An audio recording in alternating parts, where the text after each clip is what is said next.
YouTube, what's good? What's happening? What's popping with y'all? Hey man, it's another late night.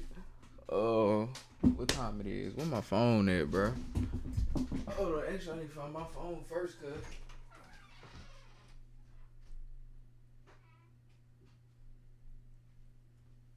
I got it, bro. But yeah, bro, it's another late night. 106. I just finished up another reaction. Y'all, I ain't gonna say what it is, just in case it take a little minute for it to come out. You know what I'm saying? I ain't gonna say what it is, but I personally really liked it, and I think y'all might too. If y'all respond well, I'll do more of those, more and more of those for real. But for right now, we on this.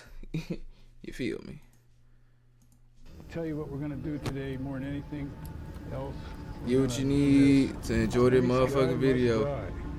Nice guy, Ice cream, nice guy, fruit punch drink. Yes, sir. Nice guy must die. This is my house from the street. Here is my car. This is a 2-bedroom brick ranch, conveniently located. It's the final day of February 2008. A 47-year-old man living in Pittsburgh, Pennsylvania, named George Sedini, publishes his very first video to YouTube under the channel MOS B46PGH. What? I paid $79,000 for this in 1996. That's considered a lot. Nigga, I do not give a fuck. The upload, titled How George Pittsburgh Lives, was almost like an old-school house tour of sorts, as George proudly displays the outside of his home, before then doing the same inside. Open it up. Oh, someone left it unlocked. That's not good. What? Inside, okay. Is this not his crib? Seemingly making a point of mentioning every minute feature in the otherwise dim and empty home. It's my big screen TV. It's my computer. Yeah, there was couch big screen and chair, back then. Match. That's crazy. Set, shoebox full of old pictures. To anyone who may have stumbled upon this strange video or Sedini's channel in general back in 2008, it would likely come off as entirely uninteresting and far from anything disturbing. I feel like I'm sinking, bro. However, to those who find it today, this couldn't be more different, as the account carries with it a layer of disturbing context due to the events that transpired after this first video was published. Events that have since transformed the MOS B46PGH page into one of YouTube's darkest channels. Please meet every woman's Oh shit. Make sure he's someone you can trust. Be careful, is all I can say. I'm gonna post this and see what comes back.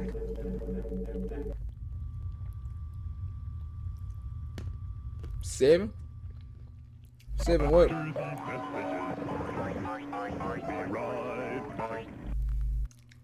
I'm sure most of you guys have heard about the TikTok ban at this point. And honestly, there's something about it that's been bothering me. You or I could do a simple Google search and in a matter of seconds find countless different data broker websites where you can buy pretty much anyone if you watch their data leak. Your phone number, your data, private data. They identify the dark web if someone's listening out to keep loading. Rooms. 2 bedrooms. To the right is my bedroom. Without any context, it's hard to know what the purpose of George Sedini's first video was, if That's it what even I'm had trying to one at find all. out. The entire thing just felt so random. But within the footage itself was one clue that hints at the fact that George actually had a very specific reason for uploading this, with that clue coming in the form of a book on his coffee table. What's that? Okay, come over here. There's some reading material that we're all familiar with. It was called How to Date Young Women for Men Over 35, which was about as creepy as it sounded. My first guest today is a This shit 51-year-old this sound kind of weird, don't If it? you're a single woman over 30, you're a dating has-been. Please meet every woman's dream, Don Steele. Who?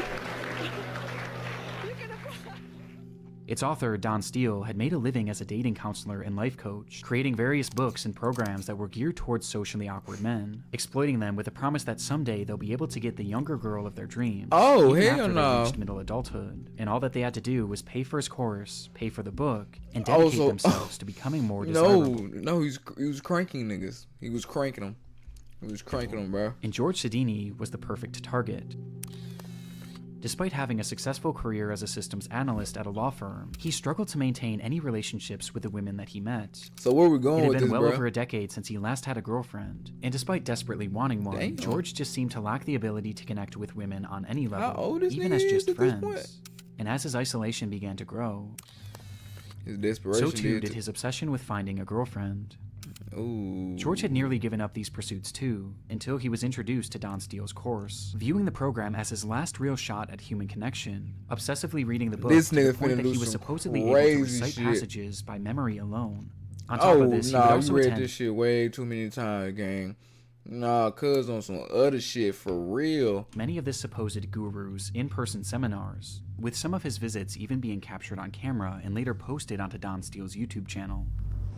It used to be down here. It was called a cod piece, and it's gradually over the years moved up here. A So it's cud red piece? like an erect you-know-what. And it was in these courses where George was subjected to all sorts of bizarre and unsettling ideology. Turn around here, look at me, and I'm going to tell you what we're going to do today more than anything else. We're going to do this. Nice guy must die. But despite agreeing with this man wholeheartedly and following all of his work, George was still making very little progress, which was evident by the footage of him attending these seminars, Nice guy as he must appears incredibly die. nervous and kept mainly to himself. And so, recognizing that George had much to improve on, Hey man, he was given an if you a assignment nice by one guy, of his... you ain't gotta be no mean. You ain't gotta be no mean guy. I promise you don't. You ain't gotta be no more Mr. Nice Guy, bro. You can be a nice guy, bro. You can just be yourself, bro. Somebody gonna fuck with you. Somebody gonna fuck with you for you. instructors. How you is. He was told to film a video of his So you house having to change so that the yourself instructors and everyone to else in the appeal class to another could see if he was motherfucker. really making himself and his environment desirable enough to any woman who might come over. Oh. The couch and chair, they match. The woman will be really Somebody be they impressed. match. Knowing this, the footage feels so much lonelier, as it was almost like he was trying to sell his way of living as being good enough for a partner that he was really no closer to finding. There's something so depressing about it.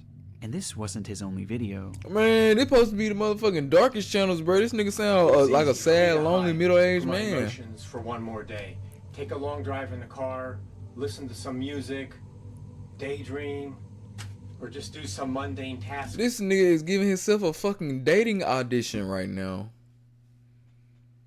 Like, cuz, what is we around the on? house that really doesn't need to be done. That's not too important. And there you go, one more day, and one more day turns into one more year. Months later, on June 23rd, 2008, George would return with an upload he had filmed inside of his basement. And in it, we get more insight on just how severe his isolation had become, though he still held on to a sliver of optimism thanks to Don Steele's course. Now, RDS says that I have approximately maybe 15 more years to be successful at this. And when I heard that, I wanted to continue immediately to start moving on this. I didn't realize I had that much time. So what my objective is to be real and to learn to be emotional and to be able to emotionally connect with people. Before he eventually reverts back to talking about his uncanny desire to find a younger woman. Because when I'm 10 to 20 years older it's crazy. than she is, she has to feel good about this thing. Ending the video with hints of an uncertain future. I'm going to post this and see what comes back. He would never upload again. Oh, shit. And soon after, it appears George gave up trying, essentially accepting his life of loneliness. But while this would be the last video made to his channel, he wouldn't leave the internet entirely. Wait, Soon after this final video was posted, a my website was God. launched called GeorgeSedini.com, which served as a place for George to blog about his emotions. And while something like this could have been beneficial for him, this website would good luck instead to only Obama. He serve would to be capture his successful. descent Deliberate into media madness. loves him. Then the red flag was raised by the very first text you see on the website, as George wrote, "Why do this? To young girls? Just read below. I kept a running log that includes my thoughts and actions after I saw this project was going to drag on," with the line serving as some sort of bizarre What? disclaimer, though with no other context. Bro, I'm so fucking George's confused entries right now. began.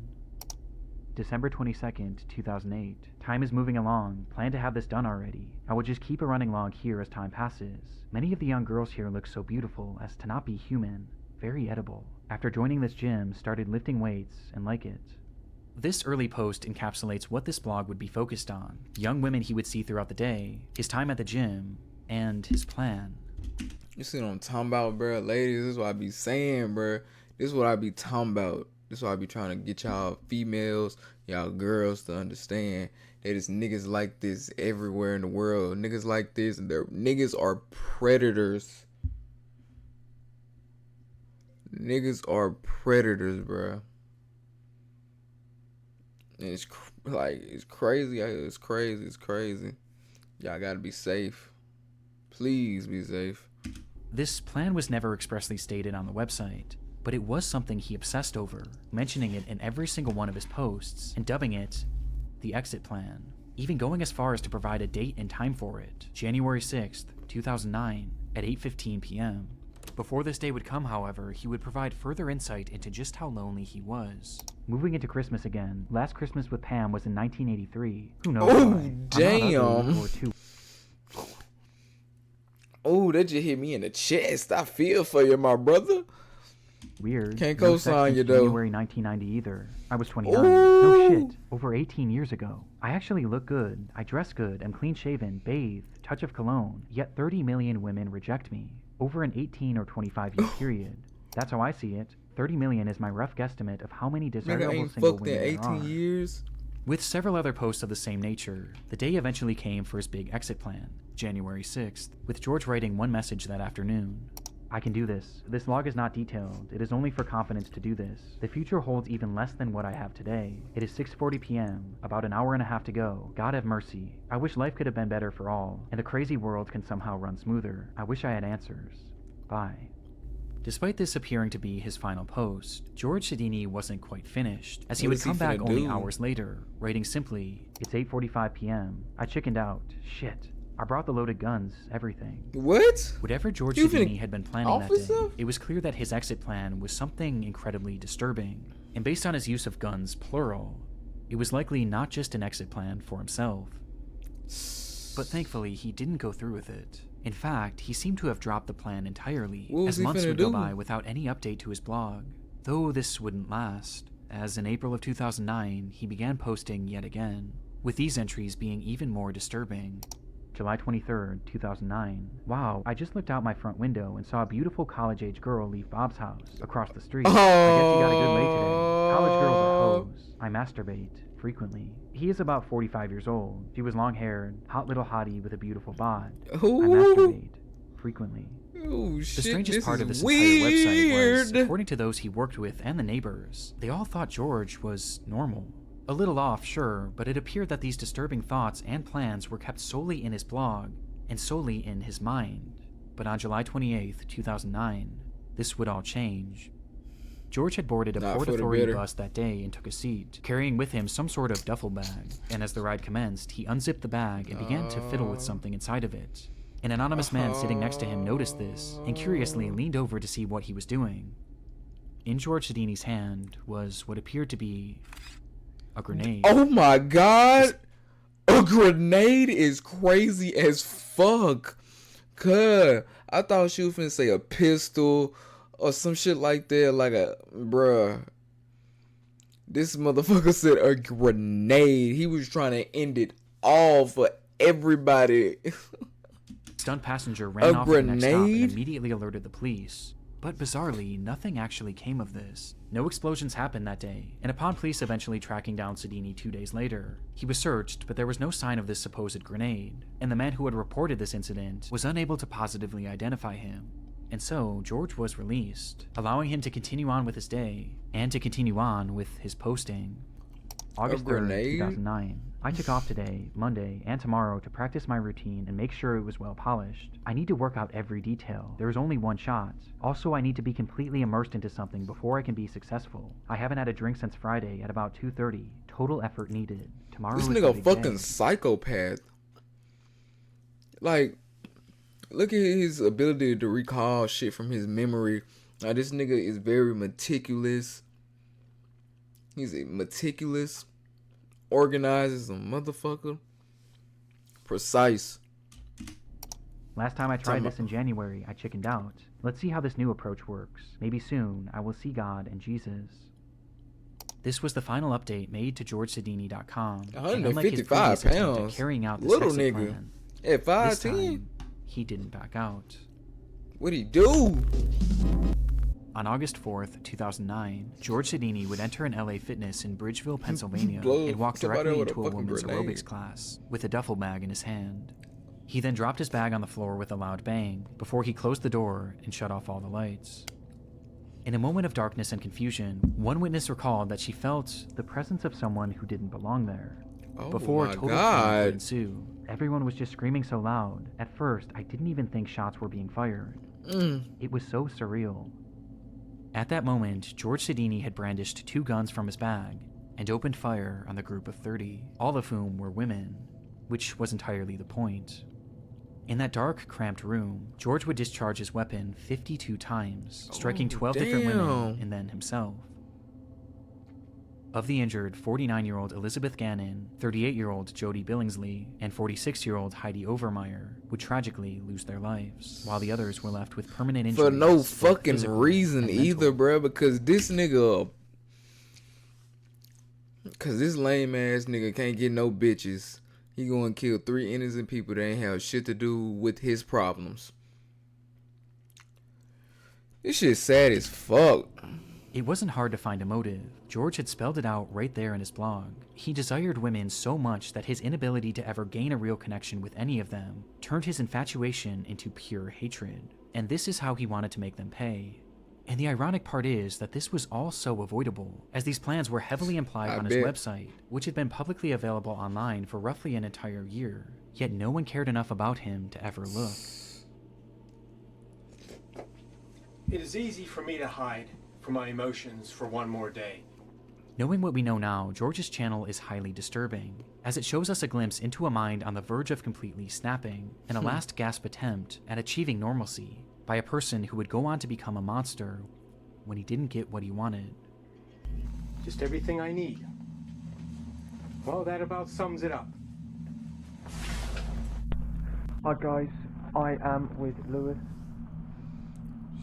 Just having a little drink. It's a little drink. It's all just a drink. Mark Williams always dreamed of being a YouTuber. He had grown up watching parkour content on the site, becoming attached to both its many talented creators and the hobby itself, eventually becoming so inspired by it that he launched his own channel in 2019, at the age of just 15, with Mark hoping that someday this channel would make that dream of his come true. Right. The page went by many names over the years, but eventually Mark would settle on the moniker Displace. And depending on who you ask, his videos were either extremely impressive or extremely irresponsible. They showed scenes of Mark high atop buildings, jumping rooftop to rooftop, climbing on massive abandoned cranes, and fleeing from security guards and the cops on more than a few occasions. You're on the way already now. Yeah, they'll catch me then, won't they? Often seen with him was his younger brother, who he had grown incredibly close with, which was due in part to the fact that Mark was somewhat of a loner and didn't have many friends in his own personal life. Though according to his mother, bro, this shit is sad, bro. Talking about the darkies, bro, this shit sad. It's making me feel bad. You know what I'm saying? By choice, as she explained that he did desperately want friendship, and he was incredibly caring. He just had a habit of making the wrong friends, describing Mark as trusting to a fault. Mark's longing for camaraderie became especially apparent not long after the launch of Displace, as his brother slowly began appearing less and less in his videos, forcing him to do these free runs by himself, which he implied was something he didn't enjoy nearly as much. My brother, who was part of the channel, Ben, he's not now. I don't think he's coming back at all. He ditched me, leaving me by myself, and I've got a problem with talking to myself as well. This, coupled with the fact that he was dealing with the tribulations of growing up, led to his uploads on the channel becoming more and more sporadic, as he would often go dark for a few months, only to return with the promise of more consistent uploads. Alright guys, don't know if you can see me or not, but I promise you Displace is coming back. That often never came. It was clear that he still longed to be a YouTuber, he just needed some sort of a spark. And sure enough, at the end of 2020, he would find one right in his own comment section. In a since deleted video, God, them comments be making a nigga feel gooder than a motherfucker, man. Be gooder than a motherfucker when y'all just straight up just interact with me. When y'all just comment under my video, just doing, saying anything. Boy, that shit, I just love seeing it. Rather, it's just, it could be saying anything. Anything, it don't matter what it say. I just love seeing that it's there. It could be 1 comment, 2 comment, 3 comments. Just anything down from a there. man named I Louis love it. Ashdown, who explained that he was a big fan of Mark's content and that he would love to join him in an upcoming video, as they both just so happened to live in I feel Uckfield. like, you know, you like the video, you subscribe, you know, it's just a little click, just one little button. But a comment, bro, you gotta go out of your day, you gotta click the little comment section, type in whatever you say, each individual word. I mean, each individual letter to make the word, bro. Then you gotta send that shit. It's just like you really going out of your way to do that. You going out of your way because it's not a single button. Exactly what Mark had been needing, a friend. Man, And not only a friend, but a friend he could make videos with. You just want to say something? And so that's or exactly you ain't what he fucking would with do. me. You want to let me know that. I'm back in I the love all that shit. Bring them on. And we're going to do the water treatment facility in Uckfield on the industrial estate. See you in a sec, guys. From their first meeting on, Lewis became a core part of the Displaced channel, leading to the two growing closer by the day, with Mark speaking about this bond on a live stream in March of 2021. If you're going exploring at an abandoned pub, yeah, keep your mate with you. Make sure he's someone you can trust, you know, and be careful is all I can say. For real. Because in the video where me and Lewis climbed the college, you know, I was constantly looking out for him because he did get dangerously close to some of the edges, but you know, that's what life's about, isn't it? But despite finding his new parkour partner, Mark still had other issues getting in the way of his uploads, as he was now 18 years old and was facing the reality of having to get a job, forcing him to put his channel on the back burner. Mark discussed this struggle and the many others he was facing at the time in that same March livestream, with his tone about Displace's future sounding less than optimistic. I've been doing some talking with Lewis, seeming like he wants to get back into climbing and stuff. I haven't actually done it since Christmas, and I've got a bad back, right? It's been getting worse and worse lately. Don't know why. I need to go to the hospital and have myself checked out. I am not sure where my channel is going to go. I don't know if I'm going to keep doing these videos. I don't know if I'm going to be doing different videos or whether I'm going to stop completely. But unlike other times when he had gotten down on his channel, this time he wasn't alone, and his friend Lewis was there to have his back, as he pushed Mark to continue his work, even showing up in the comments of this livestream under the name Moral Unknown, where he went as far as to offer up a potential location that they could film their next video in order to get Mark re-inspired. We'll do Buxted Hotel first video back? And sure enough, just days later, the two would arrive at Buxted Hotel to begin filming yet another video.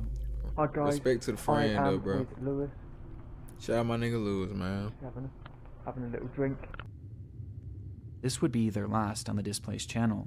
Damn. It's not even 2 months after it was uploaded. Both Mark Williams and Louis Ashdown would vanish without a trace. Oh, fuck. It was the waning hours of Saturday, May 29th. Oh, now it's getting dark. He just had to give us some exposition. 2021, Mark met Lewis at the Maresfield Recreation Ground to have a few drinks and discuss their next potential video. Though once there, it was the drinks that took priority, and very quickly Mark had become intoxicated, leading to him calling his house to tell his aunt, who he had been living with, that he would be heading back now. On the call, his aunt could tell that he was drunk, but Lewis chimed in to assure her not to worry, telling her, "I'll get him home safe," which made his aunt feel slightly better. After all, it was only a short few-minute walk back to the house anyway. Or so we fucking Instead, thought. 12 hours would pass, and Mark still hadn't made it back, while Lewis himself also failed to arrive home. At some point during their short walk back, both boys had disappeared. Damn. They were reported as missing the very next morning, and the area they were last in was combed thoroughly, though very little was uncovered. Around them had been large pockets of forest and murky bodies of water, leading to some questioning if perhaps the boys had gotten lost, or even had fallen into the water. Though regardless of the theories, as a full 24 hours passed, many began to fear the worst, until something strange happened. Reports began pouring in from witnesses claiming to have seen Lewis. Some thought they saw him leaving a local pub the morning after he supposedly had gone missing, while others had seen him at a local movie theater, seemingly completely unaware that the whole town was looking for him. Fuck? These sightings introduced the possibility that the boys were perhaps runaways, causing several pleas to be made throughout the press, begging them to come back home. But it would be the police who would find Lewis first, tracking him down at his friend named Liam Hansen's house. There, the cops fired off a barrage of questions, as they not only tried to get answers as to where the boys had been, but more importantly now, they Where the needed to other know nigga? where Mark was. Throughout all the sightings, it was only ever Lewis that Nah, had been Lewis. spotted. And even now, after searching this friend's home, Mark wasn't there either. So where had Mark Williams gone? Nah, Lewis, what you Well, did Lewis to him? himself offered very little, outright refusing to speak on the boys' whereabouts. But his friend Liam wasn't so quiet, as when he was questioned separately, he claimed to know exactly what had happened on the night of May 29th, 2021, the day in which both boys had disappeared. And he knew because Lewis had told him. According to the boy, the night Oh that my Lewis and Mark fucking had met at God. the park, Lewis poured a cocktail for his friend, and then another, each one stronger than the last, causing Mark to become drunk almost immediately. Realizing he was drinking too much, Mark told Lewis that he had enough, but Lewis persisted, outright demanding that he keep drinking, leading to Mark Oh, begging Lewis to shit, let him stop. Lewis. At one point, Mark's pleas finally caused Lewis to back off, as the boy instead agreed to make him a non-alcoholic drink, only for him to fill the cup with even more liquor when Mark wasn't looking. By 11:30, Mark could barely stand, This nigga wasn't prompting him to playing. make that phone call to his aunt, letting her know that he would be back soon.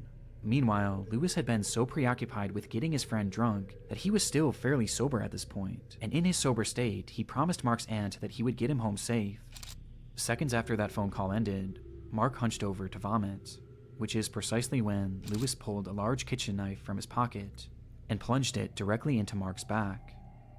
Mark stumbled and asked Lewis to call him an ambulance, being unable to comprehend what had just happened, to which Lewis responded by laughing before doing it again and again He laughed. and again.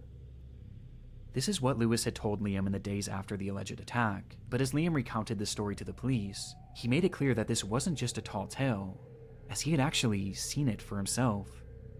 When Lewis had told him the story, he pulled out his phone and put it up to Liam's face, revealing that he had filmed the entire ordeal. And sure enough, when police searched Lewis's devices, they would find that footage. Oh, Though it was hell far worse than they no. ever could have imagined. On Lewis Ashdown's cell phone were 7 total videos depicting the attack, with the footage spanning nearly an hour in total, during which Mark had been stabbed 107 Oh times, my on top God. of having a number of other sadistic things done to him. And all the while, it was said that Lewis was giggling manically. When asked about what he had seen in This nigga's those sick. recordings, Liam provided further detail on just how awful the attack was, recounting that he ripped Mark's eyes out. Proper psychotic stuff. I was going into shock. I was shocked how he came out with it. I wanted to run and tell someone. This was clearly not a normal crime. It Shit. displayed a level of evil and hatred that goes past human comprehension, and due to its brutality, police assumed that surely something must have happened between these two to breed so much hatred inside of Lewis. But according to Lewis, this wasn't actually the case. Instead, he stated that he had simply found Mark to be annoying, and that he had been wanting to kill him for some time because of this, and had just been waiting for the right moment. Whoa. Plus, he always wanted to know what it was like to kill someone. And that was it. That was his entire motive. That nigga Lewis Ashdown would be sick. arrested the day he was found and later sentenced to life in prison, with parole eligibility in 25 Man, years. get that nigga the While Mark's chair. body was found dumped in a nearby body of water. Put that shit in eventually his. given a proper Put that shit in burial. his veins, bruh. Hi guys, I'm back here with Lewis, and we're going to do the water treatment facility. With this context, Mark's channel is utterly devastating. All he wanted was a friend to film videos with. But sure enough, as his mother had warned, he was trusting to a fault. If you're going exploring at an abandoned pub, yeah, keep your mate with you. Make sure he's someone you can trust, you know, and be careful. Which brings us to a disturbing revelation. Just months before he would kill Mark, Lewis was the one that encouraged him to get back out there and film with him, and based on his testimony that he had been wanting to kill Mark for a long time, it makes it very clear that he was doing this not to be a good friend, but to get Mark alone in an isolated spot, so that he could carry out his plan. And adding more weight to this theory, when they visited the Buxted Hotel, which Lewis himself had suggested during the livestream, Mark was uncharacteristically drunk. Hi guys, I am with Lewis. Just having a little drink. Okay, so we'll smash this after we smash these. Which was never really part of his channel before that upload. And Lewis was uncharacteristically nervous. We're going to do a couple more bangers. Can't tell you what they are in case anyone's watching that shouldn't be watching. Who's watching? Well, no, I mean watching the videos, because I thought. Yeah, I know that the police do watch my channel sometimes. Paranoid even of being caught by the cops, despite being totally unfazed in previous videos, where in some he was literally being chased by security guards. And coincidentally, by the end of this video, we get an indication as to why Lewis was so nervous.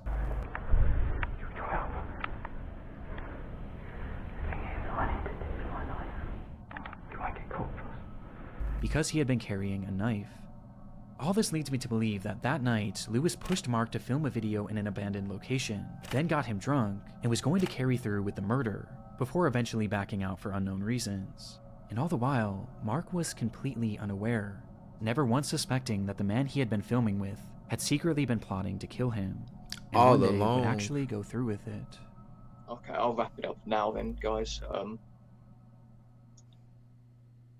Yep, I'll see ya. They're gonna love you, really. Damn, watch who you hang around, man. Prime fucking example, dog. Try and stay on this side and go across. Well, this should be quite amusing. Enjoy. Who down that last one got me. Joshua Brown started his YouTube channel back in 2010, a time when many individuals, including himself, used the site to upload random videos offering momentary glimpses into their lives. Joshua was in his mid-30s at the time and had recently finished serving in the Navy, before eventually settling down in Canton, Ohio, where he focused on his many passions. He loved driving, he loved technology, and he loved a little bit of danger. And soon, he became infatuated with a product that was essentially the sum of all three. Fucking Tesla? Fuck this got to do with that? For Joshua, these electric vehicles were a technological marvel and the future of the automotive industry, and he dreamed of one day having one. With that dream eventually coming true in 2015 when he would purchase his very own Tesla Model S that would eventually become his life and his YouTube channel's primary focus. He began uploading videos of his new car immediately, but rather than these focusing on the vehicle itself, it was its most controversial feature that interested him the most: autopilot. The feature had become available for Tesla drivers in October of 2015, type of sick shit which you is gonna do exactly with the when Joshua autopilot, purchased man? his car and began uploading these videos showcasing its possibilities. It takes all the stress out of it. Get to your destination slightly slower, but hey, at least now you don't have to worry about anything. It's just let it go. He wanted to essentially be a pioneer, providing an overview of what self-driving was really all about, breaking down the specifics and showcasing a variety of unique situations that you might find yourself in if you were to use this driving mode yourself. This section in here is going to be very, very difficult for the car to handle. We're filming this just so that you can see scenarios where the car does not do well, so that you've got something to judge off of it when you're driving on your own. And he tried to make Actually, this thing hella informational, safely, as he never used the camera behind the wheel and always had someone helping him to avoid any accidents. But despite his focus on safety, it was clear that he was pushing the capabilities of this brand new technology, as at this point it was still in its infancy, with one of the more glaring red flags being the placement of his hands. Here we are, stop and go traffic on 271, and geez, car's doing it all itself. When Joshua was shown driving, he hardly ever had his hands on the wheel, as he said he wanted to get the true experience of self-driving. This was something that Tesla had actually adamantly advised against, and even had visual and audible warnings if it detected that your hands were off the steering wheel. But Joshua seemed to find a workaround, as he instead used his legs to avoid tripping the sensor, while keeping his hands close by, ready to grab the wheel in case of an emergency. How I actually do it is so that it is really actually hands-free, is I keep my knees up, because the tack works pretty good, but I can still get my foot down to a brake, and just keep it like this, because you can react so quickly. It was clear that Joshua truly believed that the car that was driving him was safe, and this belief was only strengthened on April 5th of 2016. That day, Joshua had been driving his car on the interstate when a large truck suddenly merged into his lane, with its driver not even seeing his car. And before Joshua could even react, the autopilot kicked in and veered out of the way, avoiding what would have been a certain collision. Amazed by the event, Elon, man. Joshua would upload dashcam footage of the close call to his YouTube channel, where he praised the vehicle's response. "Tessie did great. Excellent job, Elon." This video would immediately go viral, exploding to over 4 million views between the two versions that Joshua had posted. But while the response to this video was overwhelming, especially for a channel that was accustomed to getting just a few hundred views, there was one response in particular that impacted Joshua the most.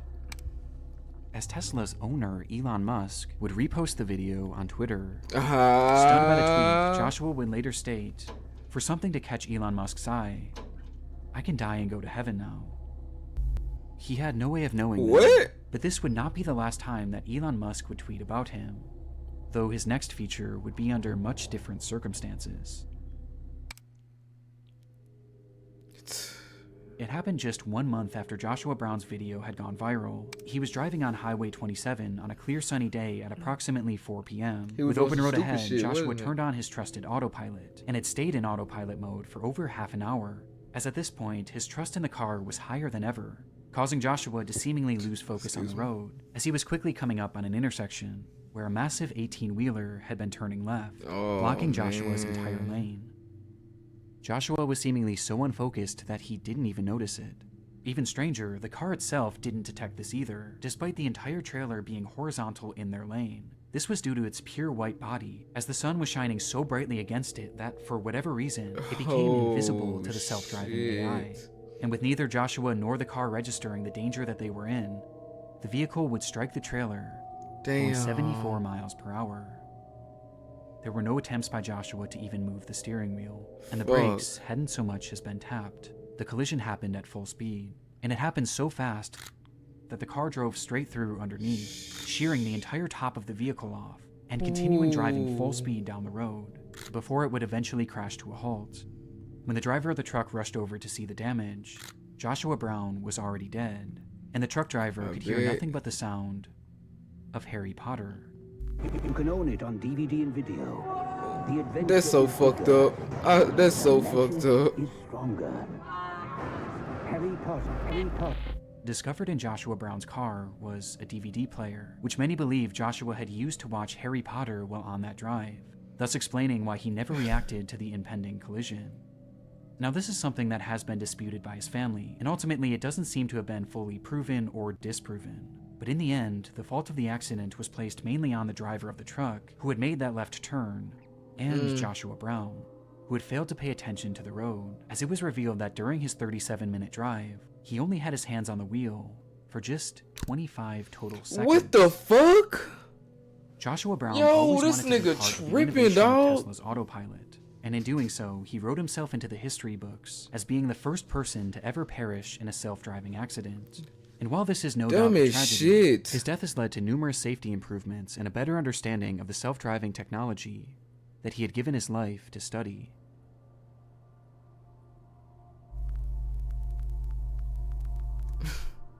I just wanted to hop on here at the end. Nah, cuz that one was dumb as shit. Dumb as a motherfucker. Like 25 seconds out of how long he said? 30-something minutes?